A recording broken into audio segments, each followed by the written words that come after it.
You know, our skin is an amazing system that takes care of us from head to toe. It's the largest organ in our body, it protects and regulates what's inside, and it also provides our sense of touch. Keeping our skin healthy helps us to feel better. And one of the best ways to take care of our skin is to shield it from the harmful effects of the sun. We know that the sun causes melanoma, a very, very dangerous form of cancer, along with other forms of skin cancer. And there's strong evidence that sun exposure and sunburns during childhood multiply the risk. The skin of infants is particularly vulnerable, in part because they haven't developed all the melanin they need to provide natural sun protection.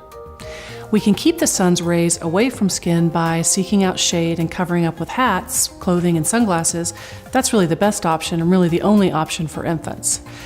But we have another great option for older children and adults. Regular use of sunscreen has been proven to help prevent skin cancer. And in fact, 2 studies in Australia showed that melanoma was reduced by 50% and squamous cell cancers by 40% in those who use sunscreen daily. So for those times when we're out in the sun, how can we choose the best and safest sunscreens for our families? Most sunscreen products work by absorbing, reflecting, or scattering sunlight. And there are 2 basic types. Chemical sunscreens work as a sponge, absorbing the sun's rays on your skin. And you may see active ingredients including oxybenzone on the label. Now, oxybenzone is a synthetic compound, and extensive use can lead to alteration of genes related to the endocrine system. When present in other mixtures of synthetic UV filters, it can enhance skin penetration and in turn potentially lead to cell damage that may cause skin cancer. If you want to avoid this type of chemical protection, there's another option: physical sunscreens. Physical sunscreens work like a shield. They sit on the surface of the skin to deflect the sun's rays. And you may think of this type of sunscreen as the white stripe on a lifeguard's nose. But today, most physical sunscreens almost disappear on the skin's surface. So look for the active ingredients zinc oxide or titanium oxide, which provide effective natural protection from harmful UVA and UVB radiation.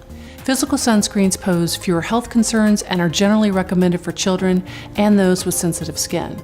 And by the way, any sunscreen you choose should be labeled broad spectrum. That means it screens UVB rays that can cause sunburns and also UVA radiation that can cause premature skin damage and aging. And SPF is truly a numbers game. Ultra-high SPF does not necessarily mean lots of additional protection. Studies showed that sunscreen with SPF 30 blocks 97% of the sun's rays. A higher number SPF offers only minuscule gains. And the most important thing is to apply sunscreen liberally and frequently. As a rule of thumb, use about a teaspoon on the face and about an ounce for the rest of the body. And reapply every 40 to 80 minutes, especially when you're in the water.